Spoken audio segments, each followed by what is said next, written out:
আমি জান্নাতি কি না, আপনি জান্নাতি কি না আপনি জানেন? জানেন না।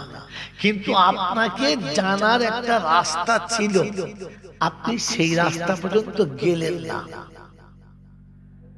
আল্লাহ, তুমি এত মনে করিয়ে দিচ্ছ, সব কথা বলতে পারবো তো বুঝিয়ে?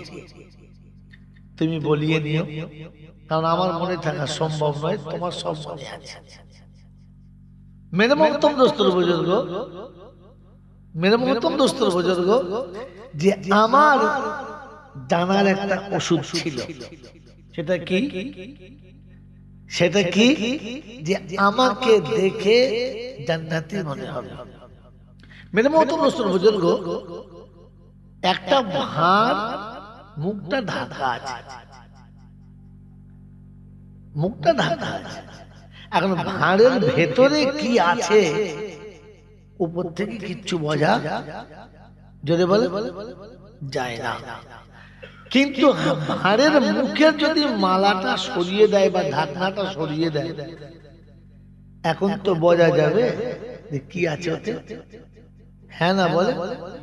তো এটা আমি একটা ভাঁড়, আর এটা হলো তার ঢাকনা। এটা খুললেই বোঝা যাবে কি আছে। জান্নাতীরা জান্নাতি, জান্নাতের মানে হলো শান্তির বাসস্থান। আর মানুষ যখন শান্তি লাভ করে তখন কি বলে? আলহামদুলিল্লাহ। পেট ভরে খেয়েছে, জানটা শান্তি, আলহামদুলিল্লাহ। ঠান্ডা পানি পিপাসায় পান করেছে, আলহামদুলিল্লাহ। অনেক কিছু মাল পেয়েছে, আলহামদুলিল্লাহ। তো শান্তির ভাষা হলো আলহামদুলিল্লাহ। কথা বুঝে আসছে বাবাজি? বুঝে আসছে? তাহলে জান্নাতে প্রবেশ করেছে, খুশির খবর, আলহামদুলিল্লাহ। যদি বলেন আলহামদুলিল্লাহ। আমি এবার আপনাকে জিজ্ঞাসা করছি, এটা আপনাকে বলাতে হবে না অটোমেটিক বলবে? যদি বলে অটোমেটিক যখন বলবে তখন বুঝতে হবে আমি জান্নাতের দিকে আগাচ্ছি, মনে হচ্ছে জান্নাতের খাতায় আমার নামটা চাপছে। ঘুম থেকে উঠেই বলবে আলহামদুলিল্লাহ। কথা বলতে হবে। দুরাকাত নামাজ আমি পড়তে এসেছি, আর দুরাকাত নামাজ পড়ে যখন সালাম ফিরিয়েছি তখন কি বলবে মুখ দিয়ে? আলহামদুলিল্লাহ। আল্লাহ, তুমি আমার মতো গুনেহগারকে দিয়ে সেজদাটা করিয়ে নিয়েছো, এ তোমার সৌভাগ্য। বার হয় কোনোদিন? বার হয়? বেরোয় না। তার মানে আমি যে জান্নাতি এইটা এখনো আমার বলা সম্ভব না। এই জন্য আমি আপনি আজ থেকে নিয়ত করি যে যখনই কোনো জান্নাতের বাগানে যাব কিংবা কোনো শান্তির বাসস্থানে আসব তখন আলহামদুলিল্লাহ বলবো ইনশাআল্লাহ। বলবেন ইনশাআল্লাহ? ওই যে আমি আপনাকে বললাম যে আপনার যদি অভ্যাসে থাকে যে ঘুম থেকে উঠে বলার কি আলহামদুলিল্লাহ অভ্যাসে থাকে, তো আপনি বিয়ে বাড়ি থাকেন আর মৌত বাড়ি, আপনি জেলখানায় থাকেন আর কারখানায়, আপনি যখনই ঘুম থেকে উঠবেন ঘুম থেকে উঠলেই বলবেন আলহামদুলিল্লাহ। কথা বুঝেছেন? এখন আপনার আর আমার এই পৃথিবী ছেড়ে একদিন চলে যেতে হবে, হবে না? হবে না? হবে ইনশাআল্লাহ। তো যেদিন আমি চলে যাব, জেগে জেগে যাব না ঘুমিয়ে ঘুমিয়ে? বলছে জেগে জেগে। তোমাদের এখানে মানুষ মরে গেলে জেগে জেগে কবরে যায়? মাল কোথায় দেব? এখানে আছে বলেছে? কিরকম যায়? ঘুমিয়ে যায় একেবারে, বাস। আর নম আখুল মত। এই জন্য আরবির প্রবাদ বাক্য আছে যে ঘুম হলো মৌতের ভাই।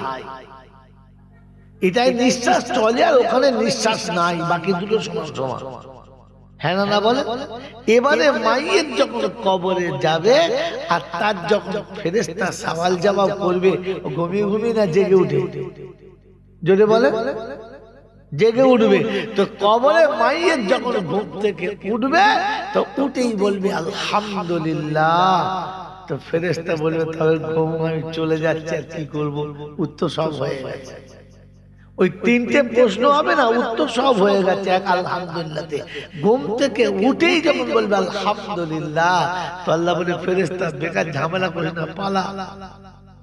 দেখছিস না, উঠেই আমার নাম নিয়েছে, আমি ওর আল্লাহ, আমার নবীর তরিকা দিন সব বুঝতে পারলাম, চলে ঝামেলা করতে হবে। কথা বুঝে এসছে বাবাজি? এই জন্য আপনাকে শোনালাম যে আমরা খুশিতে আলহামদুলিল্লাহ বলবো ইনশাআল্লাহ।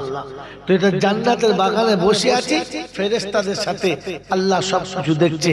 আমরা শান্তি চাই, সম্পদ, জোরে বলেন, জোরে বলেন, সম্পদ না শান্তি চাই। চাই ইনশাআল্লাহ, জোরে বলেন চাই ইনশাআল্লাহ। যারা হাত তুলেছেন আর যারা হাত তোলা দেখেছেন উভয়ে বলেন, আজ পর্যন্ত কজন ছেলে বিয়ে দেবার সময় বলেছে যে আমরা শান্তি চাই, সম্পদ নাই? বলে এ বাবাজি, এতক্ষণ বুঝতে পারে না মাল কোন মাঠে চাষ দেবে। কি বুঝলেন? বলে আমাদের মুখের কথা হলো শান্তি চাই, যদি বলে সম্পদ নয়, কিন্তু আসলে আমাদের কোনটা চাই, সম্পদ না শান্তি? যদি বলে, এবারে বলেন ওই শান্তির দোকানদার কে? এবার এই ফালতু কথা সমস্যা, আমি যতই গল্প বলছি গল্পটা এই দেখুন ফালতু করে বলে দেয়। কি বললাম? শান্তির দোকানদার কে, যেখান থেকে আমাদের কিনতে হবে? জোরে বলে আল্লাহ। শান্তির দোকানদার কে? আল্লাহ। খরিদ্দার কে? আমরা সবাই। খরিদ্দার কে? আমরা সবাই। কিন্তু লেখা আছে, লেখা আছে দোকানের উপরে, এই দোকানের খরিদ্দার তারা হবে যাদের এই এই কোয়ালিফিকেশন থাকবে, বাকি অন্য কারো হাতে বিক্রি হবে না। জানা আছে এরকম? না। আমি একটা ওষুধ খাই, ট্যাবলেট। আপনারা যতজন এখানে বসে আছেন আমি প্রেসক্রিপশন আপনার হাতে দেবো, আপনি ওষুধ কিনতে যাবেন। ওষুধ দোকানে থাকলে আপনাকে দেবে না। আপনি জোর করলে জেল হয়ে যাবে, আপনি জিদ করলে জেল হয়ে যাবে। হালাকি ওষুধটা আমি রোজানা একটা করে খাই। আমি যখন দোকানদারের সামনে যাব, চেহারা দেখলেই দিয়ে দেবে, কিছু জিজ্ঞাসা করবে না। আর ভুল করে আমার প্রেসক্রিপশন আমার বাপ নিয়ে যায়, আমার বেটা নিয়ে যায়, আমারই কোনো আত্মীয় নিয়ে যায়, তো প্রথমে জিজ্ঞাসা করবে বায়োডাটা দেন, আপনার আইডেন্টি কার্ড জমা রাখেন, এর আগে কত খেয়েছে বলে, কতদিন এই রোগীটা এই রোগে ভুগছে বলে, না বলতে পারলে ক্যাপা। তাহলে ওষুধ আছে, রোগী আছে, কিন্তু পয়সা দিয়ে কিনতে গেছেন, আপনাকে দেবে? যদি বলেন দেবে? দেবে না। কারণ এই ওষুধটা দেওয়ার সময়তে তিনি রোগী দেখে দেবেন, যিনি পাওনাদার তাকে দেবেন, অন্য কাউকে দেবেন। এটা যদি পৃথিবীর কানুন হয়, তো রবের কাছে এরকম কানুন থাকতে পারে না? পারে না? পারে। তিনি শুনিয়েছেন শান্তি সবার জন্য না। আমরা শান্তি পেতে চাই সবাই বলেছি, কিন্তু শান্তি সকলের জন্য, জোরে বলে না। যারা সম্পদ চায়, শান্তি তাদের কাছে আসবে না। কারণ সম্পদ আর শান্তি দুজনে হলো সতী, আর মেয়েরা বিছানায় সব নেবে, সতী নেবে কথা বলে।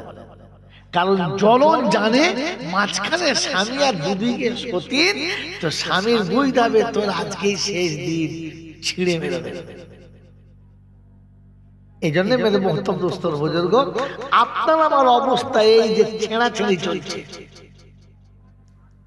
যেখানে যাচ্ছি ছেঁড়াছেঁড়ি হ্যাঁচড়া হ্যাঁচড়ি চলছে, শান্তি নেই। কারণ দুই সতীর দুপাশের মাঝখানে আমি শান্তিও চাই আর সম্পদও চাই। আল্লাহ বললে এই জায়গাটাতে আমি, যদি বলে নাই, শ্বশুরের দুটি মেয়ে, দুটি সুন্দরী, আপনি যেটাকে বিয়ে করেছেন ওটাও নেবেন আর পরেরটা নেবেন, এটা হবে জোরে বলেন। নিতে গেলে একটা ছাড়তে হবে, হয় আগেরটা নাহলে পরেরটা। কথা বোঝেন না বোঝেন? হ্যাঁ, তো সম্পদের মালিক কে? জোরে বলেন আল্লাহ। আর শান্তির মালিক কে? আল্লাহ। আপনি কোনটা চাইছেন? দুটোর একটা চাইতে হবে। দুটো হলে হবে না। আর আপনার আমার সব থেকে বড় ভুল ধারণা, আমি এটাও চাই ওটাও চাই, এতে ইজ্জত পাওয়া যাবে। যদি বলেন যে শ্বশুর অযোগ্য, বিয়ে দিতে পারছে না, তো ছোটটাও নিয়ে যাব, তো পাড়ার লোকে বলবে শালার হাতে পানি খায় না, এর ঘরে পানি খাওয়া হারাম, কারণ দুটো বোন একসঙ্গে নিয়ে গেছে।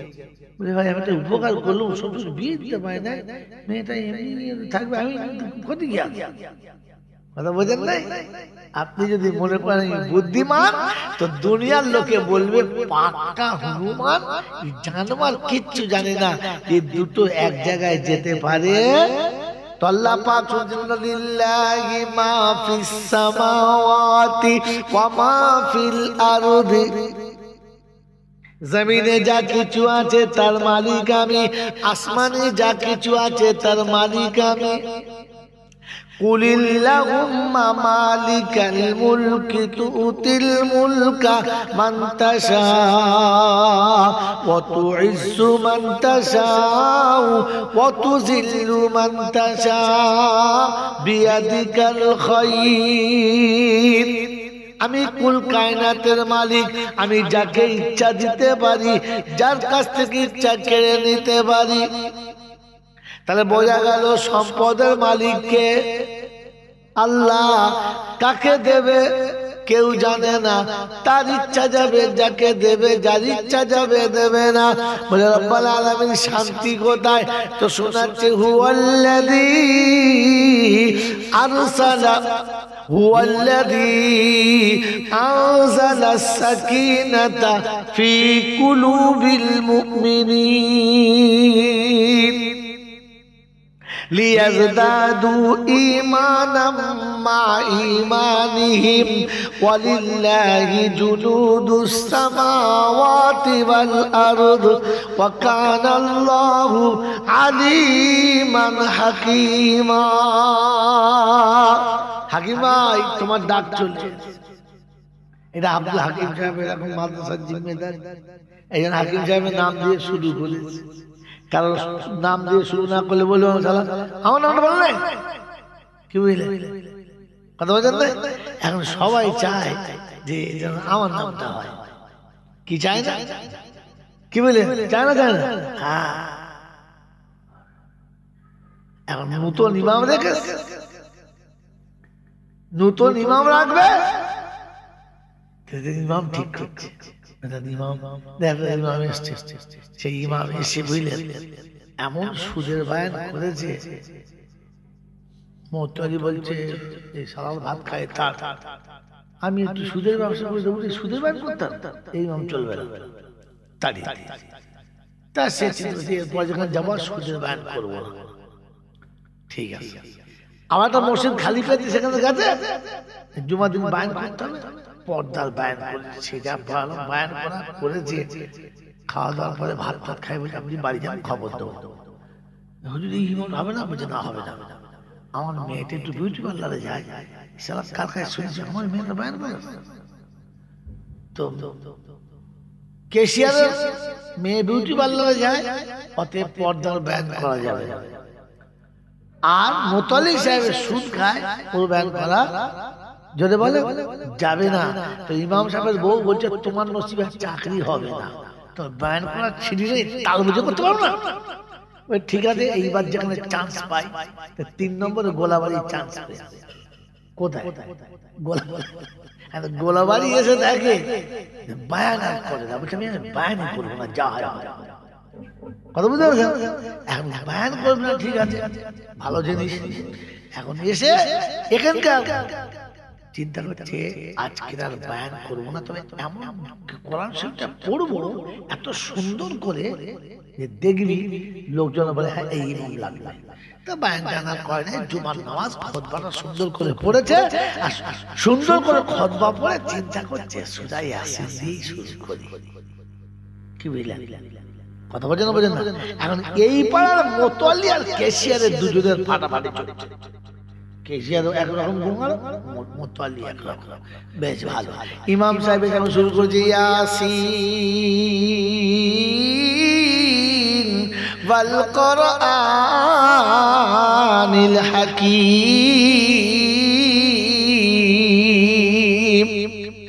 এত সুন্দর পড়েছে পাড়ার লোকদের। এই ইমামটাই থাকতে ইমাম পেয়ে যাচ্ছে।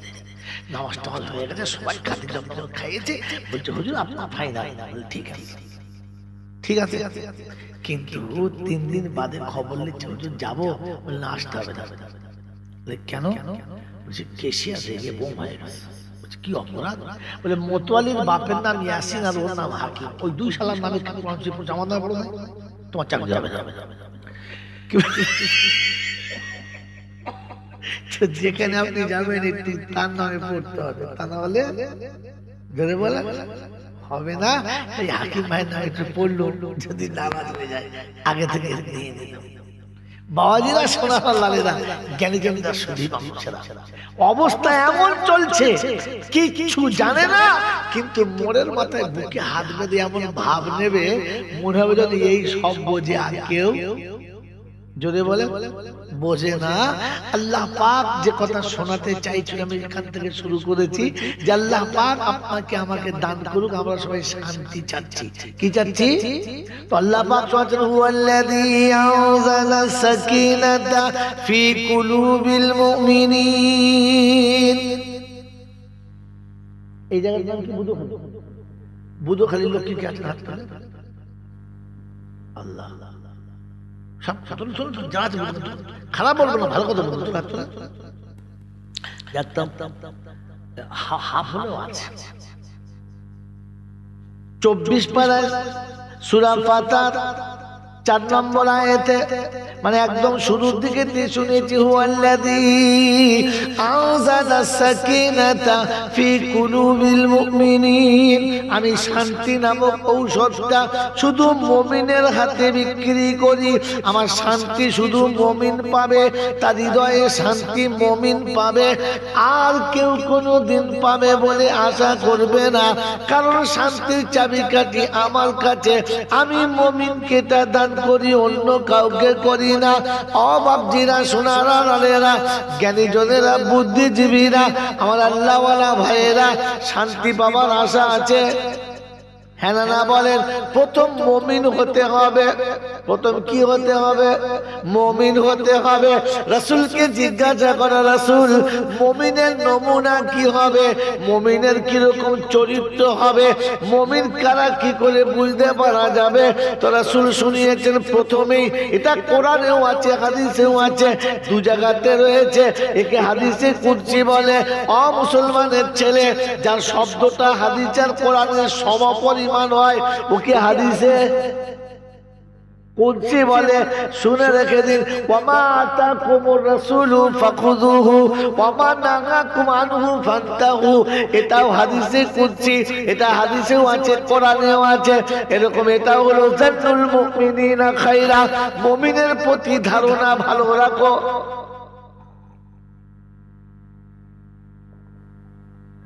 আল্লাহ নবী সাল্লাল্লাহু আলাইহি ওয়াসাল্লাম বলেন, জান্নুল মুমিনিনা খায়রা, মানুষের প্রতি, ও মুমিন তুমি মুমিনের প্রতি ভালো ধারণা রাখো, তবে তুমি মুমিন। মুমিনের প্রতি যদি তোমার ধারণা খারাপ হয়, তাহলে তুমি মুমিন বলে দাবি করছো। আমি আল্লাহ মুমিনের খাতাতে নামটা তুলি না। বুদুখালীর লোকেরা, আমাকে খারাপ বুঝবেন না, আমার কথা শুনে খারাপ মনে করবেন না। 30 বছর ধরে যুদ্ধ করে আব্দুল হাকিম সাহেব যে মাদ্রাসাটা ঠাড়ো করেছে, জেনা করে হোক, ধার করে হোক, চুরি করে হোক, ফাঁকি দিয়ে হোক, লোককে ঠকিয়ে হোক আর মিথ্যা বলে হোক, যেমন করে করেছে, দেশের লোকের ধারণা কি শালা মেরে ছেলেদের বাড়ি করে দিয়েছে, শালা মেরে নিজে বাড়ি করে নিয়েছে। হ্যাঁ না?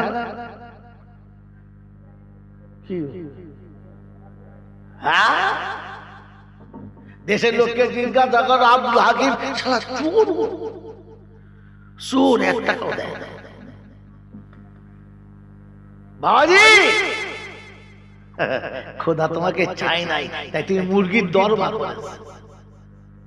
জীবনে একটা মসজিদ করতে পারো না, কি করেছো বলো? এই কি বললাম, এই মুরগি থাকে খোঁড়, মুরগির খোঁড় করেছো। তুমি সারা জীবন সৎ পথে থেকে কি করেছো বলো?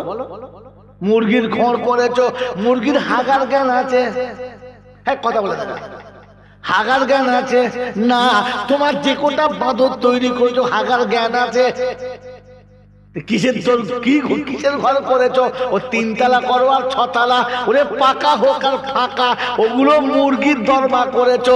যাদের মোতারও জ্ঞান হয় নাই, যাদের পায়খানা ফেলার জ্ঞান হয় নাই, যারা আজও কাপড় পরতে জানে না, ওরে মুসলমান হতভাগা, মানুষের খাতাতে পড়ে না। ওটা জন্তু জানোয়ারের মতো লেজ তুলে হাগে আর ঠ্যাং তুলে মোতে। বাহিরা সোনারা লালেরা, জ্ঞানী জনেরা শুধু মানুষ। জান্নুল মুমিনিনা খায়রা, মুমিনের প্রতি ভালো ধারণা রাখো, কারণ তার হিসাব সে তার রবের কাছে দেবে, তার হিসাব তার রব তার কাছে বুঝে নেবে, তোমার কাছে নেবে না। তুমি তার দিকে আঙুল তুলে নিজের আখিরাত নষ্ট করো না। ও বাবাজিরা, আমার আল্লাহওয়ালা ভাইরা, জ্ঞানী জনেরা শুধু মানুষেরা, গোটা বুধো খালি একটা বুধো এমন পাবেন না যার 12টা থেকে 14টা বাচ্চা। হাত তোলে কথা বলেন, 14টা বাচ্চা আছে, একটা বাপের জন্য 14টা বাচ্চা একটাও নাই, সব 2, 3, 4টে। হ্যাঁ না বলেন, খুব বেশি হলে 4টে, তা নাহলে 2, তা না হলে 1টা। এখনকার জেনারেশনে লিখে দিয়েছে বিয়ের পরে ছেলে না, আর 1টার বেশি 2 না। এরপরে গাছের মূল শেকড়টা তুলে দিবি যেন ভেতরে পড়তে পারে না। বাংলা বোঝে কি বোঝে? হ্যাঁ না বলেন, ওই বাপজিরা সোনার আয়া, কারণ 2 ছেলের 2 বাড়ি করে দেবো, 2 গাড়ি কিনে দেবো। এই 2 ছেলে মানুষ করে যা করে দিয়েছে, সম্পদ বেশি দিয়েছে না কম দিয়েছে? যদি বলে বেশি দিয়েছে। শান্তি আছে না নাই বলো? যখন মায়ের 14টা ছেলে হলো, যখন বাপের 18টা ছেলে ছিল, যখন লাইন দিয়ে শুয়ে থাকতো, তোদের প্যান্ট কিনতে পারতো না, তখন কিন্তু পিতামাতা শান্তি দিয়েছিল, এত অশান্তি তাদের মধ্যে ছিল না। যখন তুমি ছানা বাচ্চা মেরে দিয়েছো, তখনই তোমার শান্তি চলে গেছে, কারণ তুমি সম্পদে বিশ্বাস করেছো, আল্লাহ রহমতে বিশ্বাস করো না। আল্লাহ বলে ঠিক আছে, সম্পদ নে, তবে শান্তি পাবি না। ছেলের হাতে মার খাবি, বৌমার হাতে ঠেলা খাবি, বুড়ো বয়সে বুড়ির কাছে ঝাঁটা খাবি, আল্লাহ আল্লাহ করে চিল্লাবি, আমি আল্লাহ দেখা দেবো না। তখন মনে হবে বিষ খাবো, গলায় দড়ি দেবো, কিন্তু মরণ বিষেতে হবে না। বাড়িরা সোনারা লালেরা বলেন, শান্তিতে আছেন নাকি জ্বলনে আছেন? বাবাজি, কারণ আপনি সম্পদ চেয়েছেন তাই শান্তি পালিয়ে গেছে। আপনি সম্পদ চেয়েছেন, শান্তি পালিয়ে গেছে। আপনি যদি শান্তি চাইতেন, তাহলে আপনাকে আল্লাহ শান্তিও দিত, সম্পদও দিত। আপনি তো সম্পদের আশা করেন। আমার বাবাজিরা, আমার সোনার বন্ধুরা, আমার সোনামণি মায়েরা, বোনেরা, আমার আল্লাহ পাক শুনিয়ে দিয়েছে, শুনে রেখে দে। আমার উপরে ভরসা করেছে যারা মুমিনের খাতায়, তারা এই গুরুখানির লোকেরা, যাদের 6টা ছেলের ভাত দেওয়ার ক্ষমতা ছিল না, ও 50টা ছেলে ভর্তি করে কোন সাহসে? ওর বাবার কত বিঘে সম্পত্তি আছে? কবে সম্পত্তির মালিক দেও? কটা ফিচারি আছে?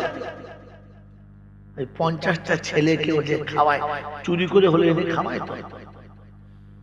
আমি বলছি সে মিথ্যা কথা বলে আনে, চিটিংবাজি করে আনে, খাওয়াচ্ছে। এই 50টা ছেলের মধ্যে যতগুলো ছেলে পর্যন্ত পাগড়ি পেয়েছে, এর মধ্যে একটাও কি হাক্কানি হাফেজ বেরোবে? 1 বিঘে জমি চাষ করেছি, পোকা লেগে সব সালা চিটি হয়ে গেছে। বাবা, 1 কেজি ধানও বেরোবে? হ্যাঁ না বলেন? ওই 1 কেজি ধানের 20 তুলা ফেললে আমার তো 10 বিঘে হবে। রব্বে জল জালাল বলে, একটা পাস করবি, একটা। আমি আল্লাহ কিয়ামতের ময়দানে তোকে ফার্স্টে পাশেই দাঁড় করাবো, আমার কোরআন বাঁচানোর জন্য চেষ্টা করে চলো চলো। আমি আল্লাহ পাক রহমানুর রহিম তখন দেখা, বাপ মারা গেছে, সন্তান মারা গেছে, পিতার এখন ভোজ ছুটে গেছে, বাচ্চাকে কবরে শুইয়ে দিয়েছে, বাচ্চা কবরে শুইয়ে দিয়েছে। 14-16 বছর, 14 বছর 16 বছরের বাচ্চা, জোয়ান পাহাড় ছেলে। পৃথিবীতে 1 কুইন্টাল ধানের বস্তা, 1 কুইন্টাল চালের বস্তা বুধখালি থেকে মাথায় করে নিয়ে ক্যানিং চলে যাচ্ছে। 2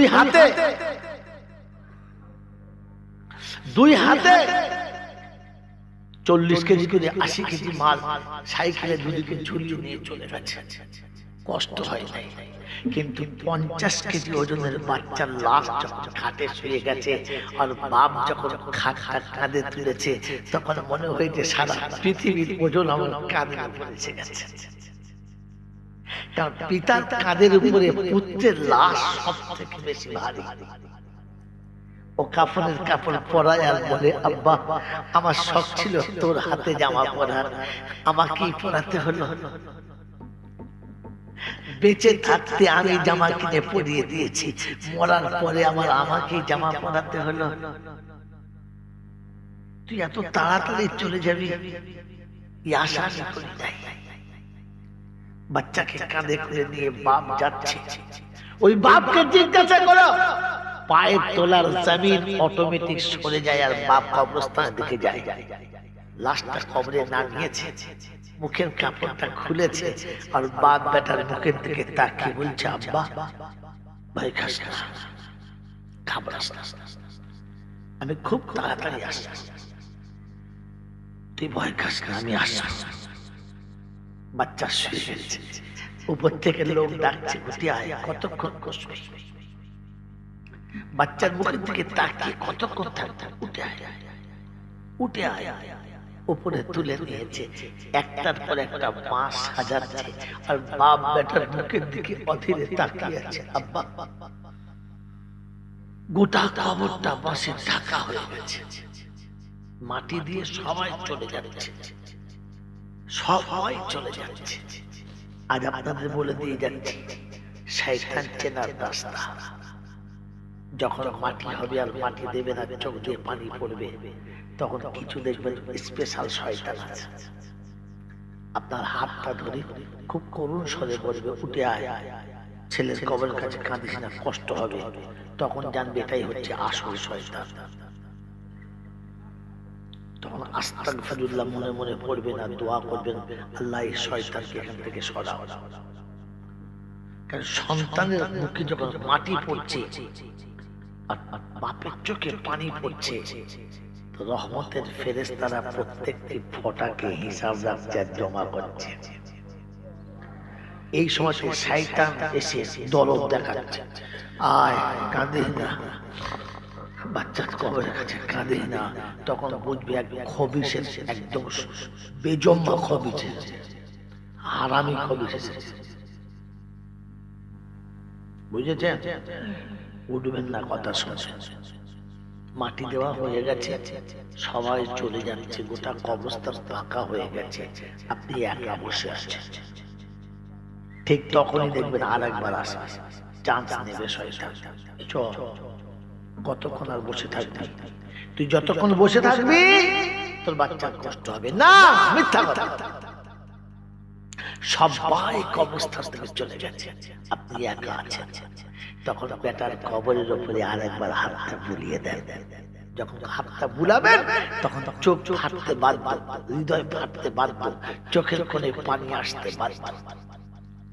চোখের কোণের পানি যখন কবরে পড়বে আর আপনি হাতটা তুলে বলবেন, রাব্বি আল্লাহ, তুই বলেছিস তোর হাবিব বলেছে, পিতামাতা দোয়া করলে তুই নাকি কোনোদিন ফেরাস না। তাই আমি অসহায় বাপ নিরুপায় হয়ে তোর কাছে হাত তুলেছি।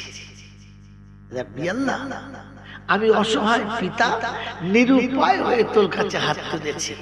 আমার জীবনে যদি কোনোদিন কোনো একটা ভালো কাজ করে থাকি আর তো যদি পছন্দ হয়ে থাকে আমি আমার এই ভালো কাজটার বিনিময়ে আমার বাচ্চার জন্য তোর কাছে রহমের ভিক্ষা চাইলাম, তুই আমার বাচ্চাকে কবরের আযাব থেকে মাফ করে দে। আল্লাহ পাক ওই সময় ফেরেশতাদের ডেকে দেখায় আর বলে, ও ফেরেশতারা কি বলে, কে এটা? বললে আল্লাহ এক অসহায় পিতা নিরুপায় হয়ে বাচ্চার কবরের কাছে বসেছে আর তোর কাছে ভিক্ষা চেয়েছে। তার জীবনের সারা জীবনে যদি কোনো একটা ভালো কাজ করে থাকে তার বিনিময়ে তার বাচ্চার নাজাত চাইছে।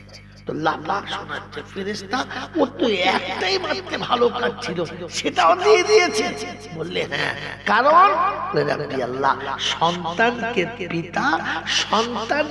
পিতা নিজের জানের থেকে বেশি ভালোবাসে, তাই আজকে দিনেতে তার বাপ সব ছেড়েছে। রব্বে জুল জালাল বলে, ও ফেরেশতা সাক্ষী থাক, পিতা যদি সন্তানের মুহাব্বতে জীবনের সব থেকে ভালো আমলটা তার বিনিময়ে বাচ্চাকে বাঁচাবার চেষ্টা করতে পারে, তো আমি আল্লাহ ওই বাপের থেকে বান্দাকে বেশি ভালোবাসি। তাই বিনা আমলে আর কোন রকমের কোন নেকি না থাকার পরেও আমি আল্লাহ আমার বান্দাকে বাঁচিয়ে নিতে পারি। বলুন সুবহানাল্লাহ। এই জন্য মেরে দোস্তর বুজুর্গ, কখনো কারোর প্রতি খারাপ ধারণা করবেন না, কারোর দিকে আঙুল তুলতে যাবেন না, কারোর প্রতি খারাপ ধারণা নেবেন না, খারাপ ধারণার উৎস বানাবেন না। জান্নুল মুমিনিনা খাইরা, মানুষের প্রতি ভালো ধারণা রাখুন, মুমিনের প্রতি ভালো ধারণা রাখুন। আল্লাহ পাক শোনাচ্ছেন, আমি শান্তি এমন মুমিনের হৃদয়ে রাখি যারা মুমিন হবে তাদের দিলেতে, অন্য কারোর দিলেতে না। এজন্য মেরে মোহতরম দোস্ত বুজুর্গ, আমরা সম্পদ না শান্তি আশা করি, তো শুনে রেখে দিই শান্তি পাওয়ার জন্য ঈমানদার শর্ত। কি শর্ত? যদি বলেন ঈমানদার। আর ঈমানদার শর্ত হওয়ার পরে যদি আমি ঈমানদার হওয়ার পরে শান্তি না পাই, তাহলে বুঝতে হবে আমার ঈমানের কোথাও না কোথাও ফাঁকা আছে, যেখান দিয়ে শান্তিটা পালাচ্ছে।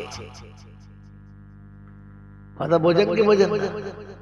সবুজ ফসলটা বাঁচানোর জন্য গাছের গোড়াতে পানি ডুবানো দরকার। হ্যাঁ না না, আপনি ডুবিয়েছেন কিন্তু পানি নেই, সন্ধ্যায় ভরেছেন সকালে খালি পানি দাঁড়াচ্ছে না, তখন বুঝতে হবে পানিটা কোনো চোরা গলি দিয়ে চলে যাচ্ছে। ওই জায়গাটা আমাকে খুঁজে বার করতে হবে। খুঁজবেন ইনশাআল্লাহ, জোরে বলে খুঁজবেন ইনশাআল্লাহ। আল্লাহ পাক আপনাকে আমাকে শুনিয়ে দিয়েছেন। এর জন্য সুন্নতের বাউন্ডারি চাই। কিসের বাউন্ডারি? জোরে বলে সুন্নতের বাউন্ডারি। একজন মানুষের মনুষ্যত্বের জন্য সুন্নত অপরিহার্য কর্তব্য।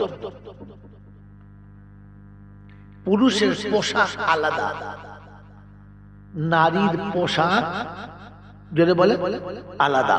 নারীর পোশাককে নারীকে দেওয়া আর পুরুষের পোশাক পুরুষে নেওয়া, এটার জন্য আপনাকে শিক্ষার প্রয়োজন ছিল। এই শিক্ষা না থাকার কারণে আজ রাস্তায় নারী দেখলে নারী না পুরুষ বুঝতে পারা যায় না।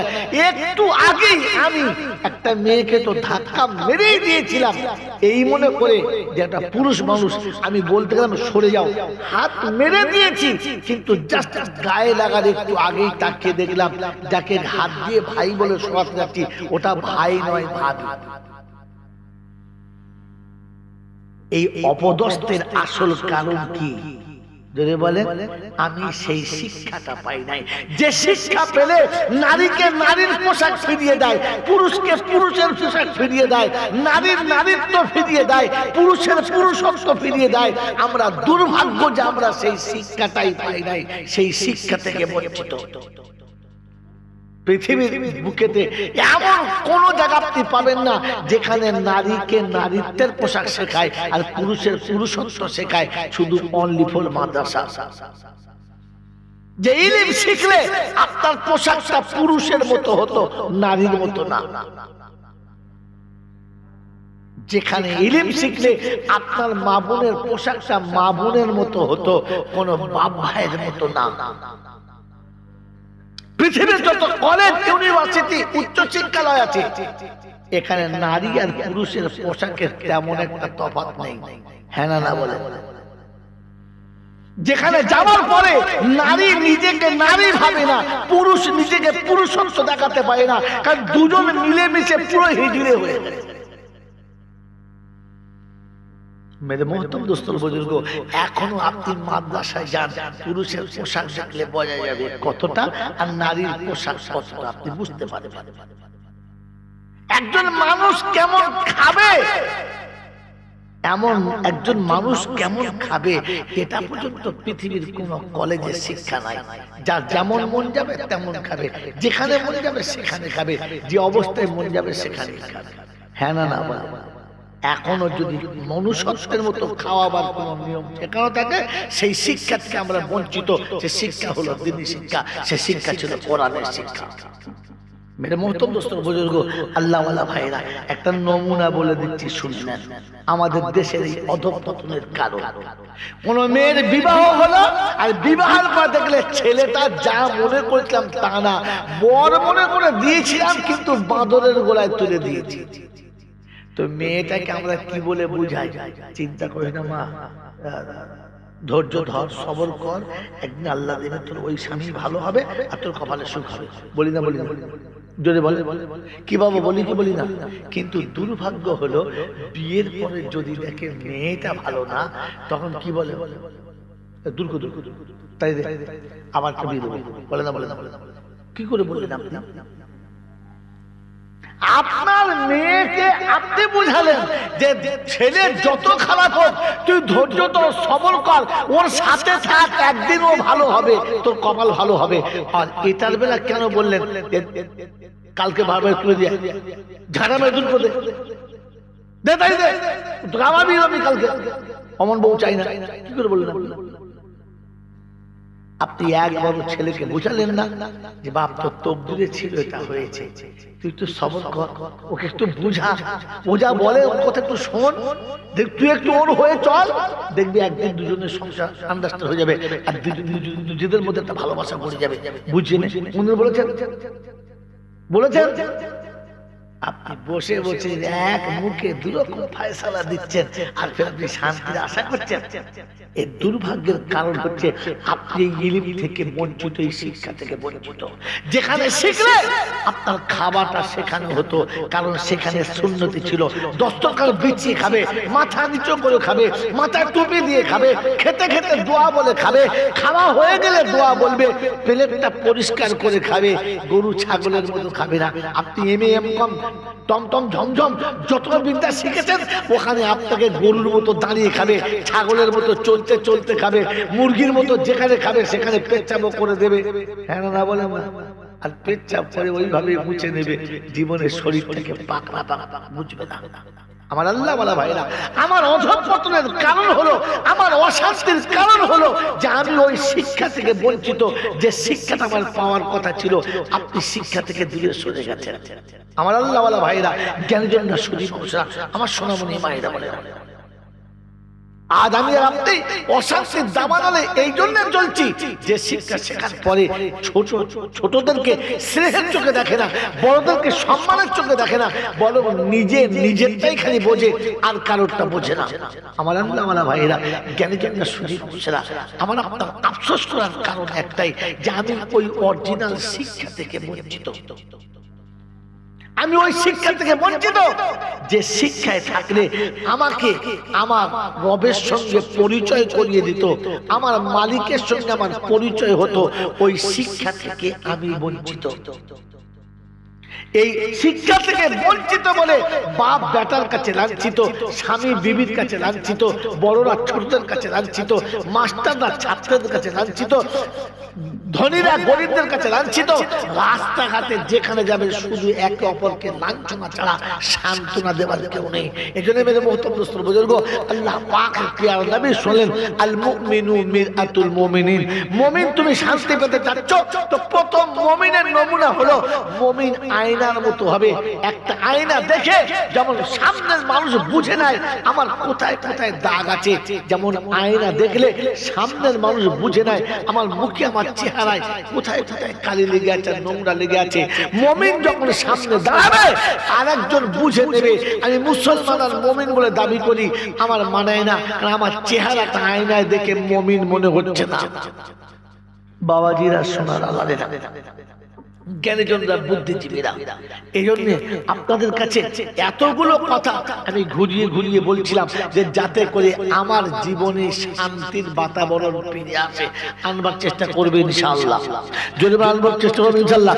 কোরআন চলছে وَنُنَزِّلُ مِنَ الْقُرْآنِ مَا هُوَ شِفَاءٌ وَرَحْمَةٌ لِّلْمُؤْمِنِينَ। বিশ্ববাসী শুনে রাখো, তুমি শান্তির আশাবাদী, শান্তি পাওয়ার কামনা করো তো আল্লাহ প্রথম শুনিয়ে দিলেন।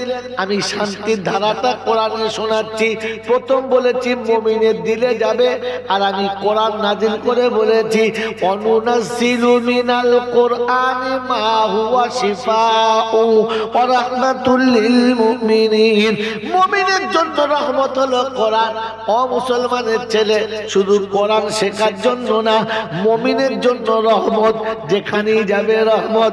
আমার বাপজিরা, আমার শোনাচ্ছেন বন্ধুরা, আমার সোনামণি মায়েরা বোনেরা, সকালে ঘুম থেকে উঠে কোরআনের পাশে যখন যাবে না, সন্ধ্যাতে যাওয়ার সময় বিছানায় কোরআনের পাশ দিয়ে যাবে না।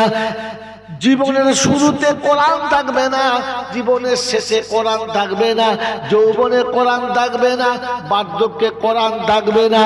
ওই মরার পরে কিংবা মরার শেষ সময়ে কোরআন এনে যদি সামনে দাঁড় করায়, কোরআন শুনিয়ে দেবে আমিও তোমার সঙ্গে থাকবো না। আল্লাহ পাক বলেন ফালাউলা ইযা বালাগাতিল হুলকুম ওয়া আনতুম হিনা ইযিন তানদুরুন ওয়া নাহনু আকরাবু ইলাইহি মিনকুম ওয়ালাকিন লা তুবসিরুন। যখন নিঃশ্বাসের শেষ প্রান্তে আসবে, গলাটা যখন ঘর ঘর ঘর ঘর করে আওয়াজ দেবে, যখন আপনার চোখের জ্যোতি কমে যাবে, মুখের জবানের ভাষা যখন কমে যাবে, জবানটা যখন বাইরে চলে আসবে, আল্লাহ পাক রব্বুল আলামিন শোনাচ্ছেন, তখন দেখবি সব সম্পর্ক চলে গেছে, সান্ত্বনা দেওয়ার কেউ নেই, পাশে দাঁড়াবার কেউ নেই। ওই সময় আমি রয়েছি, আমি একমাত্র, আর কেউ না। ও বাপজিরা, সোনারা লালেরা, জ্ঞানীজনরা, শুধু মানুষেরা, আমার সোনামণি মায়েরা বোনেরা, এই জন্য রব শুনিয়েছে আমাকে রাজি করে চলো। আমি আল্লাহ যদি রাজি হই, সব তোমার পাশে হবে। আমি আল্লাহ যখন থাকবো না, তুই যাকে চাইবি, যেভাবে চাইবি, তোর ইচ্ছা পূরণ হবে না, তখন শুধু উল্টো হবে। তুই যেটা চাইবি তার উল্টোটা হবে, কারণ সারা জীবন তুমি উল্টো চলেছো। আজ বৃদ্ধ বয়সে তুমি যেটা চাইবে তার উল্টোটা হবে। এখন কল্পনা কাজ করবে না, এখন পৃথিবীর কোনো মানুষের দোয়াও কবুল হবে না, পৃথিবীর কোন মানুষের কোনো কিছু চাওয়া পাওয়া নেবে না। আল্লাহ পাক রব্বুল আলামিন তার হাবিবকে দিলেন আর বিশ্ববাসীকে শোনালেন, ও হাবিব তুমি বলেছো তারাকতু ফিহি আমরাইন কিতাবুল্লাহি ওয়া সুন্নতি। আমি যাবার সময় দুটো জিনিস দেখে যাচ্ছি, শুনে রাখো, দুটো জিনিস দেখে যাচ্ছি। একটা হলো কিতাবুল্লাহ, একটা সুন্নতি, আমার সুন্নত। লাউ তামাসসাতুম বিহিমা, এই দুটো যদি তোমরা ধরে নিতে পারো, আমি রাসূল বলছিলাম তাজিল্লু, কখনো অপমানিত হবে না, কখনো লাঞ্ছিত হবে না, কখনো কারোর কাছে কোনোদিন তোমার কষ্ট হবে না। আমার বাপজিরা, সোনারা লালেরা, জ্ঞানীজনরা, শুধু মানুষেরা, কোরআন জীবন থেকে চলে গেছে, নবীর সুন্নাত জীবন থেকে চলে গেছে। এই জন্য বন্ধুরা, কোলের বিবি অটোমেটিক কোল থেকে চলে গেছে, জন্ম দেওয়া বাচ্চা আপন হয় নাই, পর হয়ে গেছে। যাদেরকে লালন পালন করে কোলের কাছে বড় করেছি, তারাও হাতছাড়া হয়ে গেছে। আজ তো বেটা বাপের কাছ থেকে চলে, আফসোস হচ্ছে। একবারও ভাবে, একবারও ভাবে মুখের ভেতরের খাবার তোলে। কি গো বাবাজি, এই বুধখালী এলাকার কথা বলছি, গোলাবাড়ি এলাকার কথা বলছি। আজ থেকে 20 বছর 25 বছর আগে, 2000 সালের আগে মজবুত বাড়ি একটাও দেখা যেত না। নিজের কথা বলছি। এখান থেকে ক্যানিং পর্যন্ত, হেড়োভাঙা পর্যন্ত রাস্তার উপর দিয়ে হেঁটে গেলে ভয় লাগতো। আর যতটা হেঁটে যেতাম, এখান থেকে গেছি, এরকম মোটা মোটা কুমড়োর মতো সব মাথা বার করে শুয়ে আছে। যার মাথার উপরে চাকা উঠবে না সে ভাগ্যবান। কি জি, ইঞ্জিন ভ্যান কোন দিকে উল্টে পড়বে বোঝা মুশকিল। এইরকম রাস্তার উপরে আর এরকম ভাঙা ঘরের ভিতরে সারাটা জীবন কেঁদেছে। আপনাকে আমাকে খেতে দিয়েছে, খেতে দিয়ে ঠিক তৃপ্তি হয় নাই। মা বাচ্চাকে খাওয়াচ্ছে আর ঘরের ভিতরে বসে বসে কাঁদছে আর বলছে, আল্লাহ পেটে বাচ্চাদের দিলে, কিন্তু বাচ্চাদেরকে দুমুঠো পেট ভরে খাওয়াতে পারলাম না। আল্লাহ তুমি আমার বাচ্চাদের একটু মুখের দিকে তাকাও। আল্লাহ, আমার খুব ভালো মনে পড়ে, বাংলা মাদ্রাসায় জলসা করে ওই রাতে আমি আসছি, এই নামতে খালি জলসা করতে, মোটর সাইকেল নিয়ে আসছি, পিছনে একজনকে বসিয়ে নিয়ে। কথা বুঝেছে? সে এখানে এসে গাড়ি থেকে নেমে বলছে জীবনে আপনার গাড়ি আর কোনদিন যাবো না। আল্লাহ ভাই কি অন্যায় করলাম বলো? বলছে অন্যায় হলো এইটা যে আপনি যে গাড়ি এনেছেন বিশ্বাস করতে পারিনি পর্যন্ত যাবো বলে, শুধু মনে হচ্ছে যেন নাগরদোলায় উঠলে একটু দেরিতে পাক খায়। আপনি যা পাক মেরে আনছিলেন তখনই ওঠে আর তখনই নামে, মানে সে রাস্তা আপনার বলে বোঝানো যাবে না। এখন তো সুন্দর রাস্তা হয়ে গেছে, গাড়ি চোখ বন্ধ করে কি বললাম ব্রেক না করে চালানো যায়, কিন্তু এই রাস্তা আসার জন্য অনেক মায়ের নীরবে চোখের পানি ফেলতে হয়েছে, নীরবে চোখের পানি ফেলতে হয়েছে। বন্ধু মনে পড়েছে কথাটা শুনে দিয়ে চলে যাচ্ছি। আমি আজকে যে সুখের বাতাবরণ দেখছি না, এখানে আপনার আমার আব্বা মায়ের চোখের পানি রয়েছে। আষাঢ় শ্রাবণ মাসে যখন জোর ভাপড়ি মেরে ঝড় আসছে আর নদীর পানি যখন ধাক্কা লেগে বাঁধ ভেঙে যাবো অবস্থা, মাটির ঘরের ভেতরে বাপ বাচ্চা দুটো বুকের ভেতরে নিয়ে পাখির বাচ্চার মতো চেপে ধরে বসে আছে আর চোখ দিয়ে ঝরঝর করে পানি আসছে। আমার আল্লাহ ওয়ালা ভাইরা, জ্ঞানী জনতা সত্যি মানুষেরা, যখন পানির আওয়াজ এসেছে, হাওয়ার জোর বয়েছে, বাপ ঝরঝর করে কেঁদেছে আর বলেছে, আল্লাহ আমার বাচ্চাদের তুমি বাঁচিয়ে দিয়ে। এই নদীর পারে হট করে যদি নদীর বাঁধটা ভেঙে যায়, মাটির ঘর ভেঙে যাবে, আমার বাচ্চারা খুব কষ্ট পাবে। আল্লাহ তুমি আমার বাচ্চাদের জন্য একটু সুরাহা করে দাও। আকাশের যতবার ঝড় উঠেছে, মা বাপের হৃদয়ে তার থেকে বড় ঝড় উঠেছে, আর তারা কেঁদে চোখের পানিতে বালিশ ভিজিয়ে ফেলেছে। বাচ্চা আমি আর আপনি শুয়ে ঘুমিয়ে গেছি, কিন্তু তারা মাথার কাছে বসে থেকেছে। না জানি কখন ঘর ভেঙে যাবে, না জানি কখন ঝড়ে চালটা উড়ে যাবে, না জানি কখন ঝড়ে নদীর বাঁধটা ভেঙে যাবে, আর বাচ্চাদেরকে কোলে কোলে নিয়ে পালাতে হবে। তাদের চোখের পানি জমা হয়ে হয়ে তবে রাস্তা সমান হয়েছে, হয় না বন্ধু? আমার আল্লাহ ওয়ালা ভাইরা, আজই হাকিম খেতে যাচ্ছিলাম, ডাইনে বামে পাকা বাড়ি, মজবুত মজবুত বাড়ি। মনে মনে করলাম, আল্লাহ একদিন এখানে এসেছি যেদিন দুই পাশে একটু ভালো বাড়ি দেখতে পাওয়া যায়, আজ বাড়ি হয়ে গেছে, এমনি হয়।